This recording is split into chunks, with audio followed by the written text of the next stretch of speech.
João 18.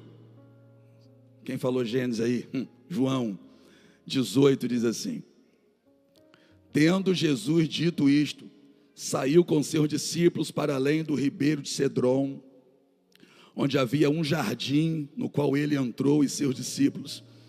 E Judas, que o traía, também conhecia aquele lugar, porque Jesus muitas vezes se ajuntava ali com os seus discípulos. Tendo, pois, Judas recebido a corte e os oficiais dos principais sacerdotes e fariseus, veio para ali com lanternas e tochas e armas. Sabendo, pois, Jesus todas as coisas que sobre ele haviam de vir, adiantou-se e disse-lhes: a quem buscais? Responderam-lhe: a Jesus Nazareno. Disse-lhe Jesus: sou eu. E Judas, que o traía, estava com eles. Quando, pois, lhe disse: sou eu, recuaram e caíram por terra. Tornou-lhe, pois, a perguntar: a quem buscais? E eles disseram: a Jesus Nazareno. Jesus respondeu: já vos disse que sou eu. Se, pois, me buscais a mim, deixai ir estes, para que se cumprisse a palavra que tinha dito: dos que me deste, nenhum deles perdi. Então Simão Pedro, que tinha a espada, desembainhou-a e feriu o servo do sumo sacerdote, cortando-lhe a orelha direita. E o nome do servo era Malco. Mas Jesus disse a Pedro: põe a tua espada na bainha. Não beberei eu o cálice que o Pai me deu? Senhor, esse povo ama a tua palavra, Pai. Tem temor e amor ao Senhor. Eles se movem debaixo de direção que o Senhor nos traz nos cultos aqui. Eles vêm de coração aberto, esperando receber do Senhor uma direção para uma nova semana, assim como eu. Aqui estamos nós, ó Pai, já nessa expectativa, com os nossos ouvidos atentos, com o nosso coração rendido, desejosos de que o Senhor de fato nos alimente, nos sustente, nos renove, nos abrace com a tua palavra. Ô meu Pai, fala, teus filhos ouvem, em nome de Jesus, amém? Pode sentar. Muitas vezes já lemos esse texto aqui, inclusive nos cultos de domingo de manhã. Tem gente aqui que só vem mesmo no domingo de manhã. Muitas vezes, no domingo de manhã, eu já ministrei tendo como pano de fundo essa história. Essa história aqui é marcante demais, né? Ela vai ser narrada não apenas por Marcos, por João, por Mateus, não, ela vai ser narrada por todos. Todos vão colocar luz em cima desse texto, e cada um olhando de uma ótica. Mas quando a gente junta tudo, a gente fica maravilhado com tudo aquilo que aconteceu naquele dia. Jesus, naquele dia, sabia que seria entregue, sabia que seria preso, e mesmo assim, a Bíblia vai dizer que Jesus desejou cear com seus discípulos. Jesus vai trazer para a mesa todos. Jesus não colocou uma plaquinha na porta de entrada do cenáculo onde a ceia iria acontecer, dizendo assim, ó, proibido a entrada de Judas. Não. Jesus sabia que Judas não ficaria até o final, mas Jesus não proibiu a chegada e nem a permanência dele durante o tempo que ele ficou. Judas também está convidado para a ceia.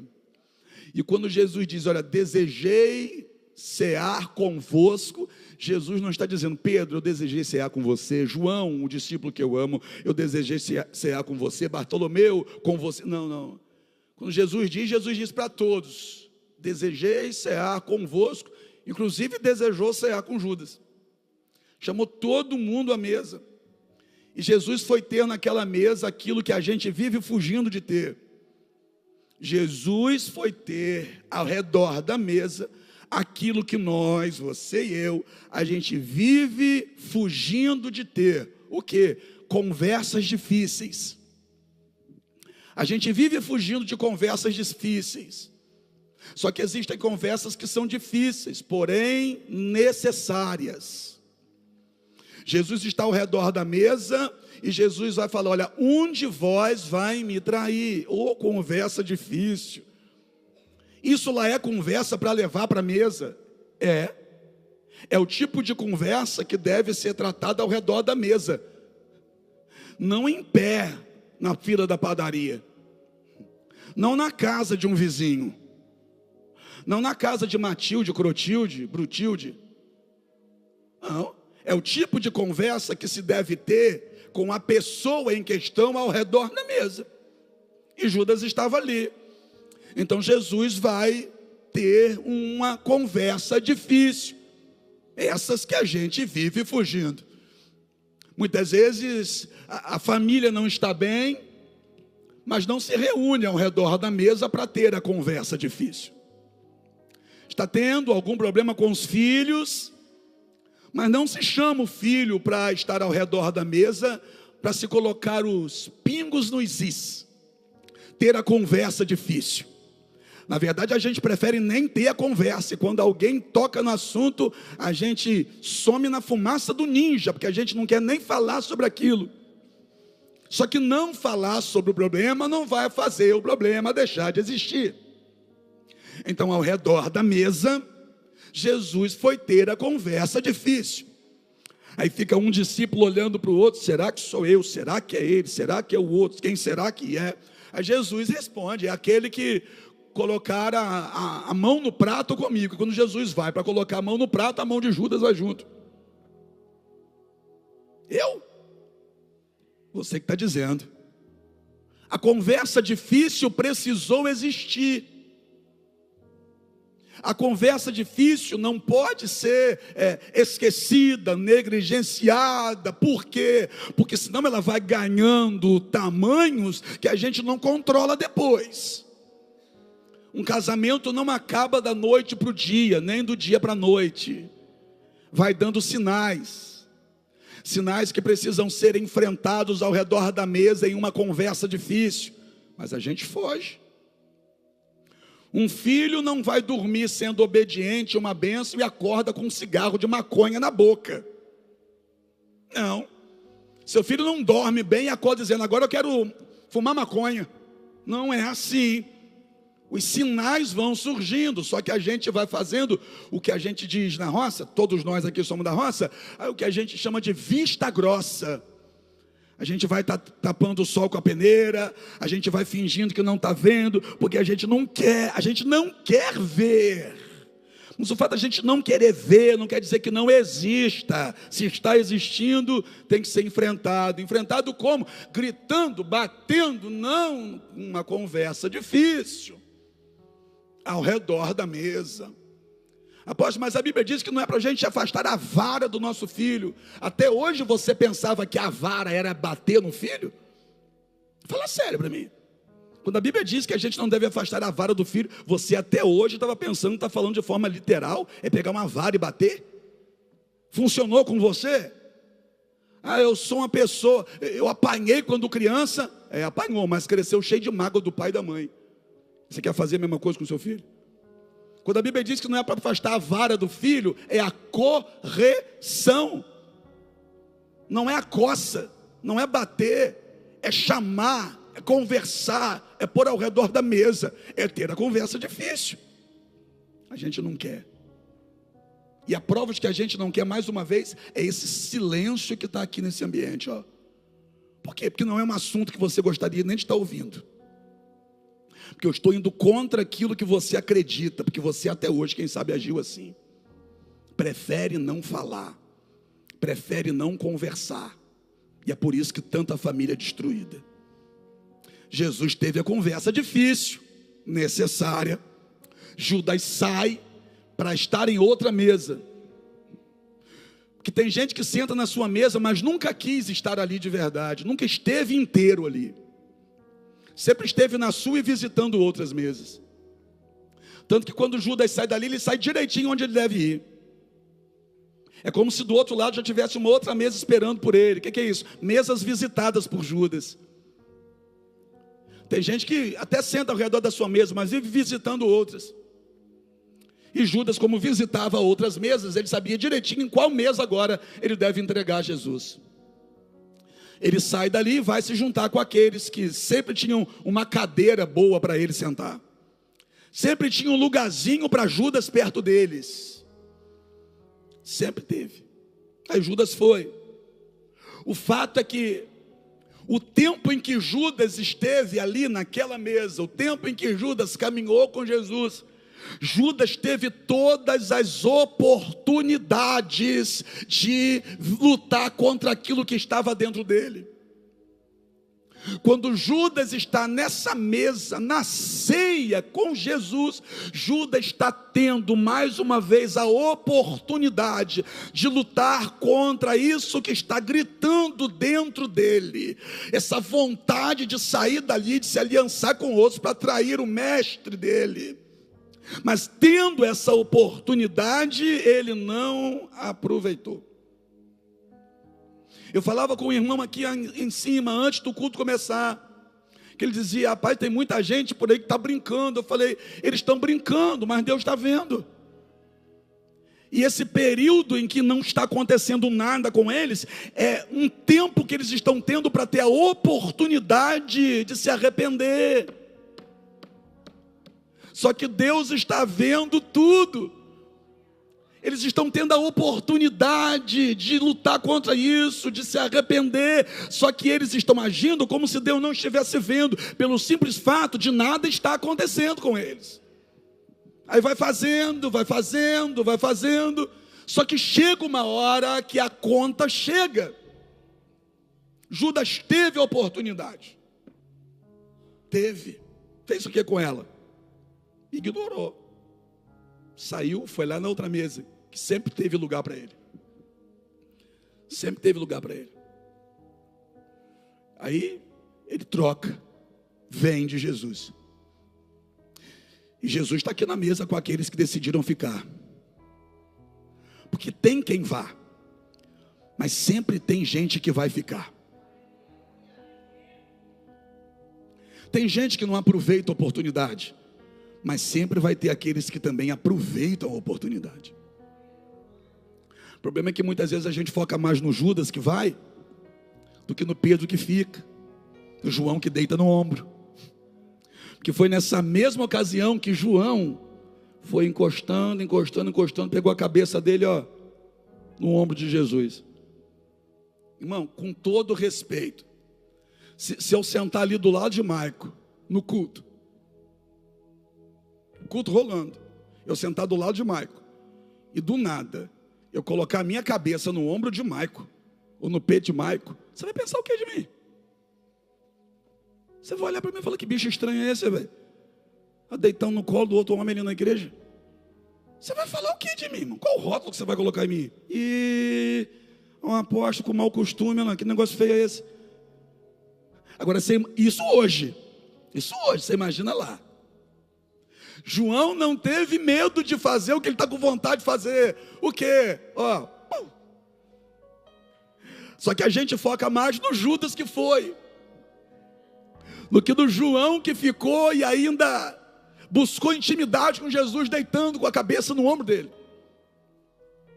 A gente potencializa mais quem errou com a gente do que valoriza quem está do nosso lado. Tem gente que vai, e não se assuste, não vou te dizer não, vai continuar acontecendo.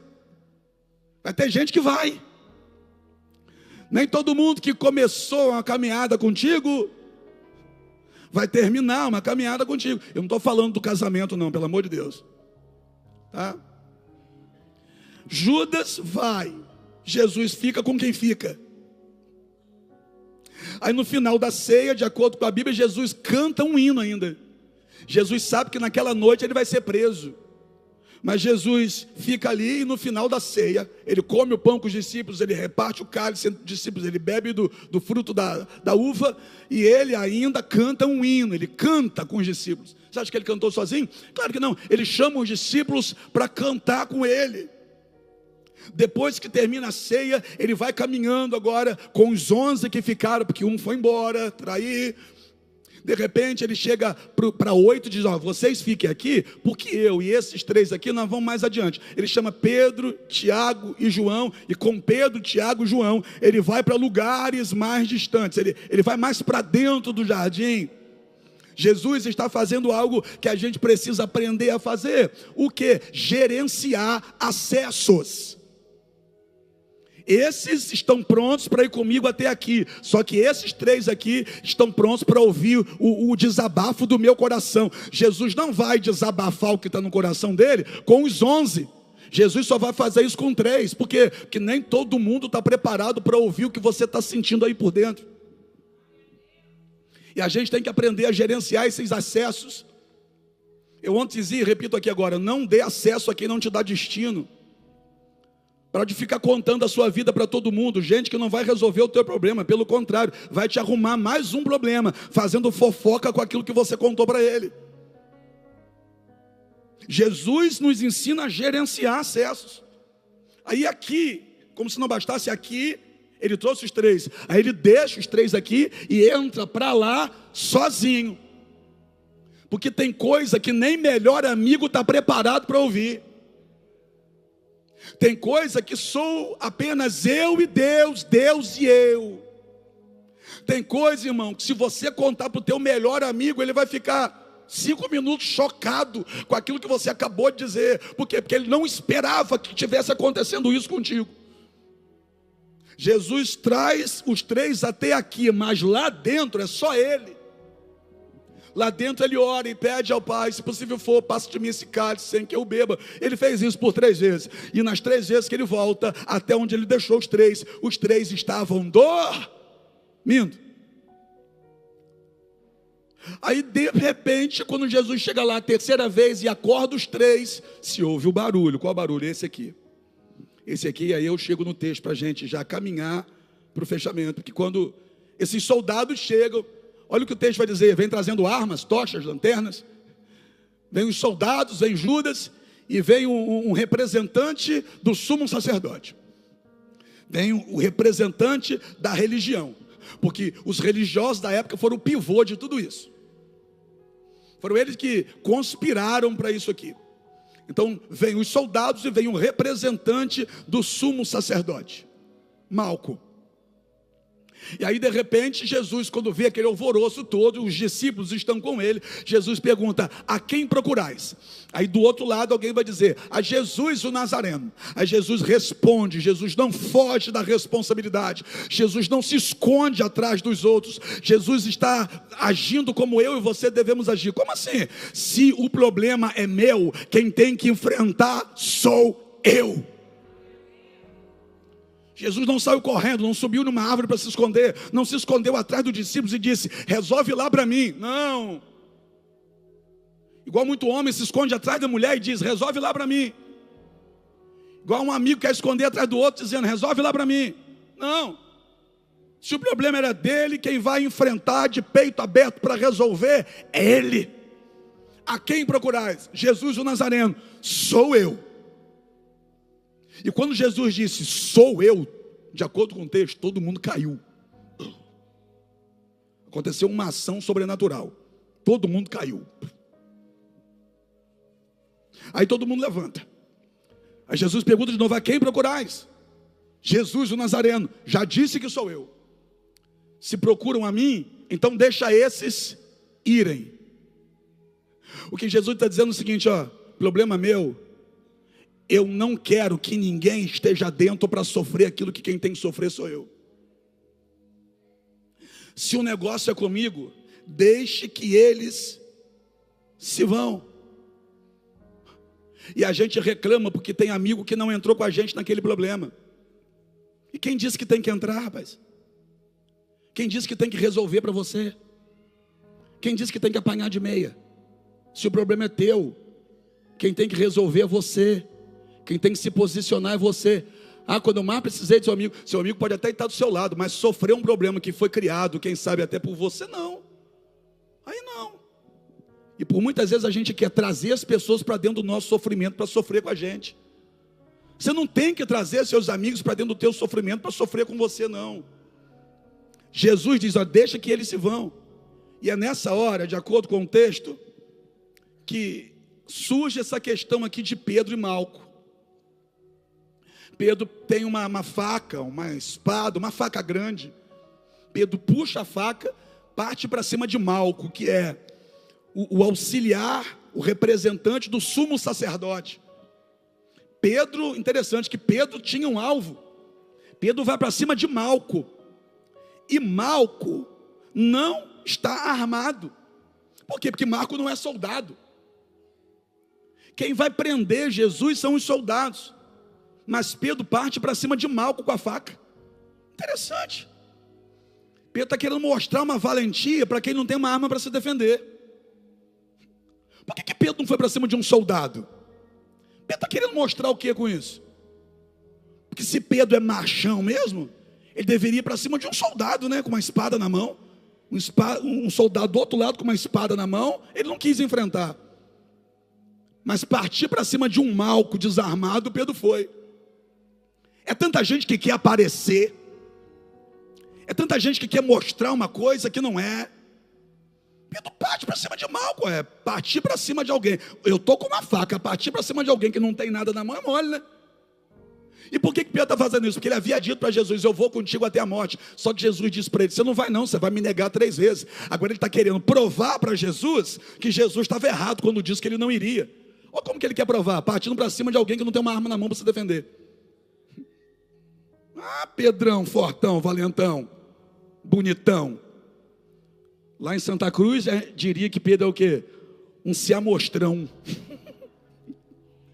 Está querendo se amostrar, Pedrão? Partindo para cima de quem não tem como se defender. Aí Pedro parte para cima de Malco e vai na orelha direita de Malco e arranca a orelha direita de Malco. Decepa a orelha. E agora, é madrugada, só tem as luzes das tochas. Não é como agora, assim, essa claridade, não. Madrugada, dentro de um jardim, só tem as luzes das tochas, ou seja, é meia luz, irmão. Está escuro ainda, não tem essa claridade que tem aqui. Madrugada, é escuro, tem gritaria, um alvoroço dentro daquele jardim, barulho de armas, de correntes, que querem acorrentar Jesus, e de repente, Malco vê alguém vindo na direção dele, um troço brilhando, quem sabe, e vai na orelha dele e arranca. Claro que Pedro não queria arrancar a orelha de Malco, Pedro queria arrancar a cabeça dele. Sabe aquela hora que no susto você faz assim, ó?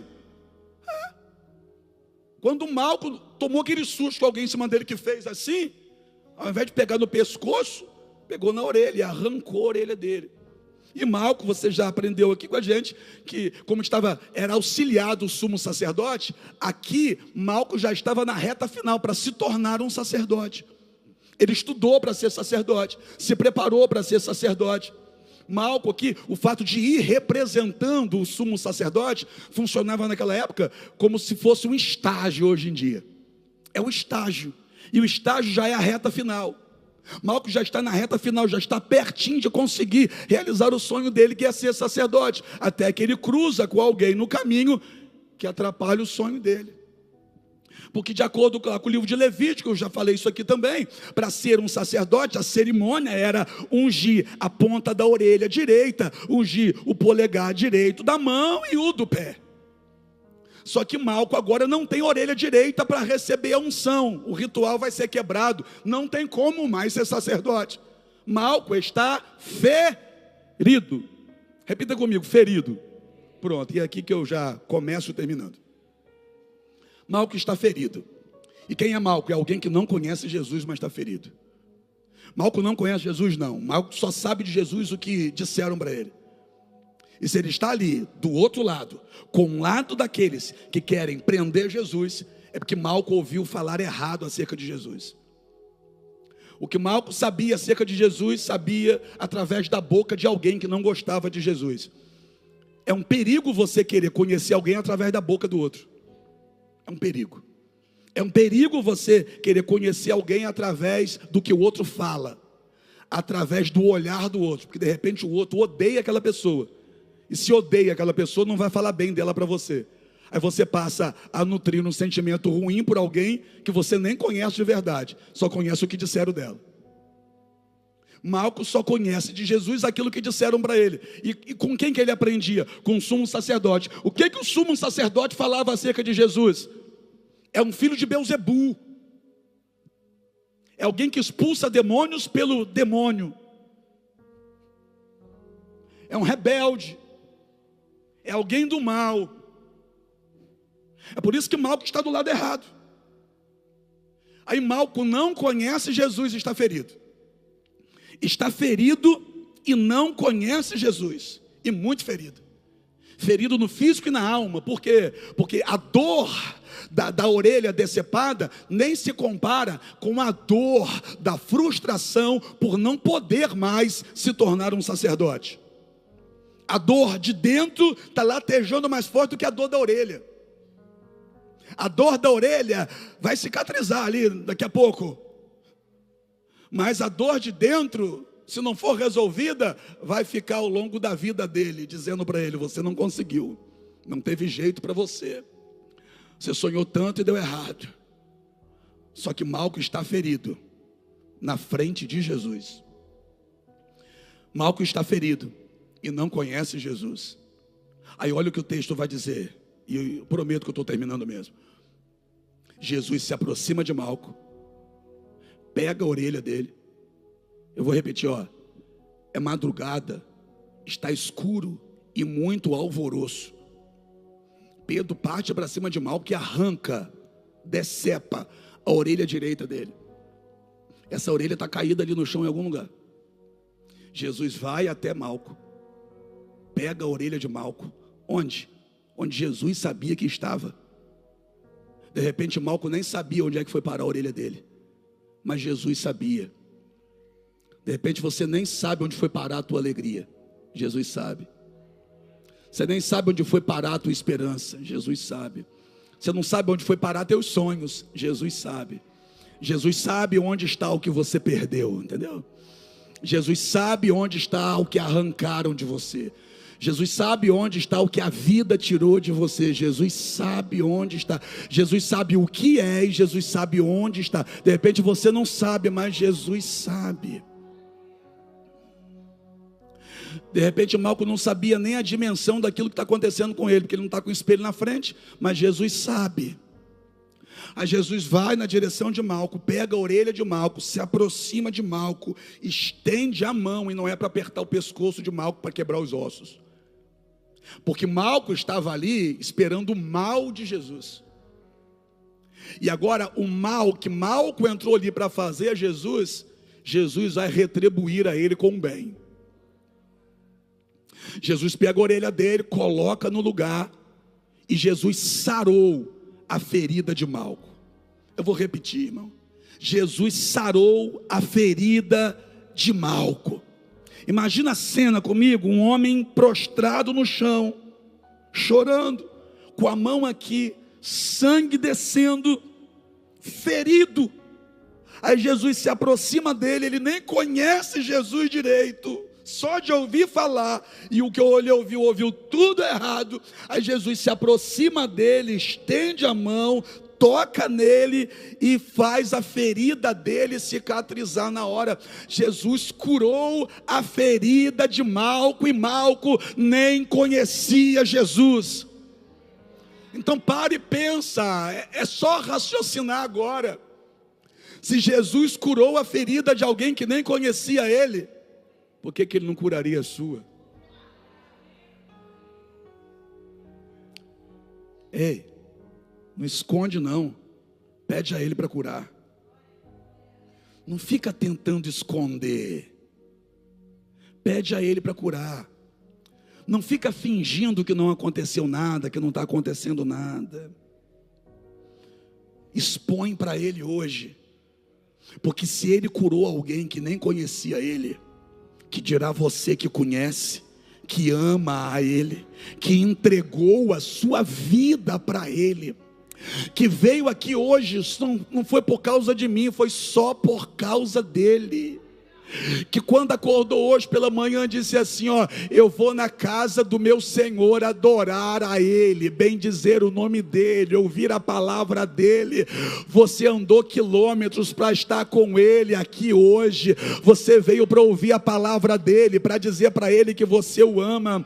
Dani já nos impulsionou aqui a adorar a Ele através das canções que Ele mesmo colocou no coração dela. Nós já levantamos a nossa mão, nós já dissemos para Ele aqui, ó, nós amamos ao Senhor, nós somos teus, nós confiamos no Senhor. Você já ofertou na casa dEle para que a obra dEle continue. Você já nutriu no seu coração um desejo de estender a mão para alguém, porque você sabe que Ele se agrada quando você faz isso. Então para e pensa, pelo amor de Deus, se Jesus curou até quem entrou ali para fazer o mal a Ele, se Jesus curou, sarou a ferida até de quem entrou ali cheio de ódio por Ele, que dirá você que está cheio de amor por Ele. Jesus quer sarar a sua ferida. Eu não sei quem fez a ferida, mas eu sei quem quer curar. Ei, talvez Malco nem saiba de onde partiu aquela facada,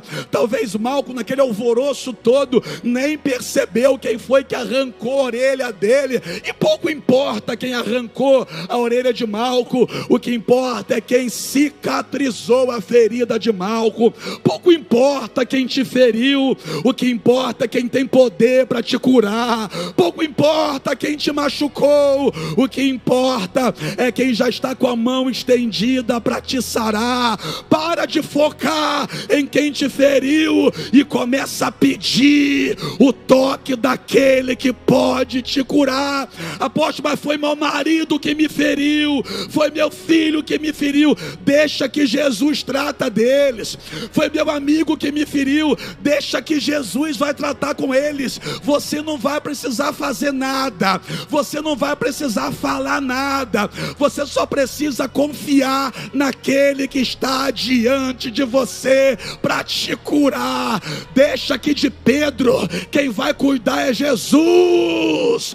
Deixa Jesus tocar em você nessa manhã. Peça a Jesus para cicatrizar.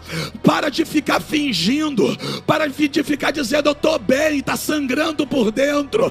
Se está ferido, diz para ele: Senhor, tem uma ferida aqui, põe a tua mão.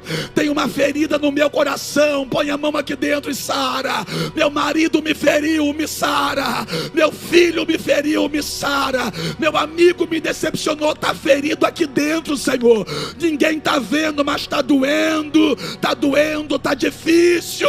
Ai, pede a Ele para te sarar. Se Ele sarou quem nem conhecia a Ele, que dirá você que está cada dia conhecendo mais sobre Ele.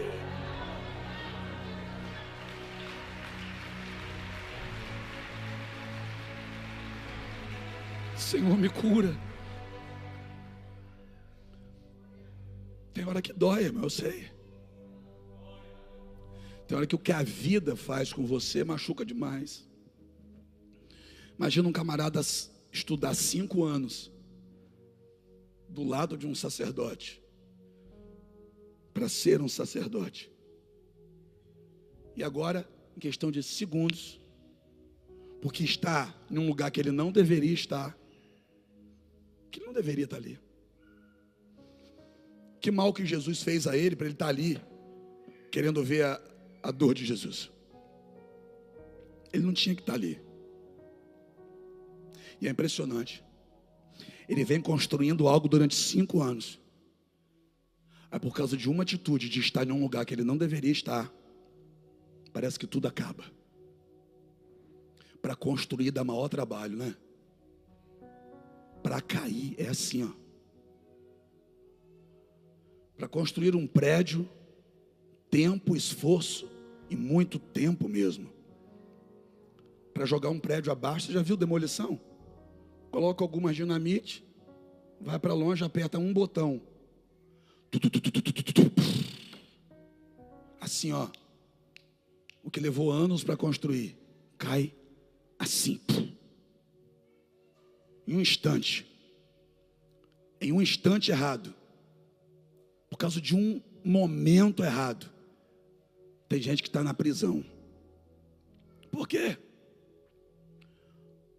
Porque puxou uma arma que não deveria ter puxado, coisa de instantes.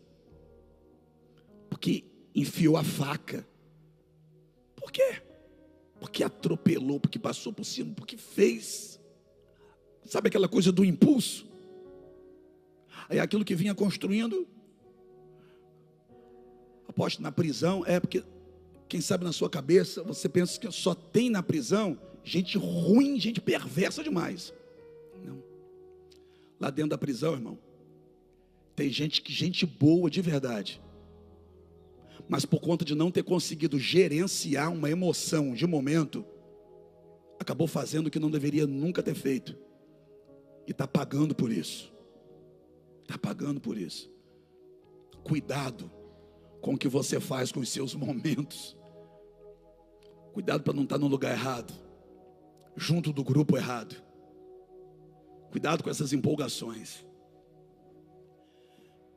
Jesus estende a mão, toca em Malco. Eu fico imaginando Malco sem acreditar naquele momento que Jesus está fazendo aquilo. Por quê? Porque se ele entra ali, se ele entrou ali como de fato entrou, junto com aqueles que querem o mal de Jesus, então ele não merecia isso. Ele não merecia que Jesus fizesse isso por ele. Ele não merecia e Jesus fez. Entendeu, né? Eu não merecia também não. Você também não merecia não. Mas não é que Jesus decidiu fazer. Não é que Jesus decidiu tocar na gente e curar nossa ferida.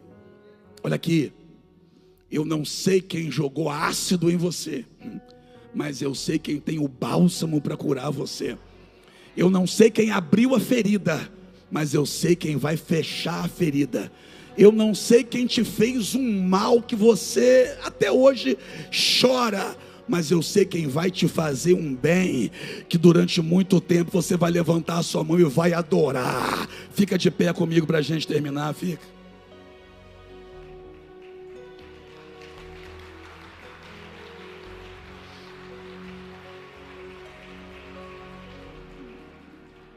Posso fazer só uma pergunta para a gente fechar? Sim ou não? Então serão duas, né? Porque uma eu acabei de fazer e já me respondeu. Fazer então mais uma pergunta, só para a gente fechar. Onde está escrito aí no texto que Malco pediu a Jesus para curar a orelha dele? Gente, se isso aqui não abrir seu coração, presta atenção. Malco não sabia direito quem era Jesus e não pediu nada a Jesus. Por quê? Porque quem não conhece, não pede.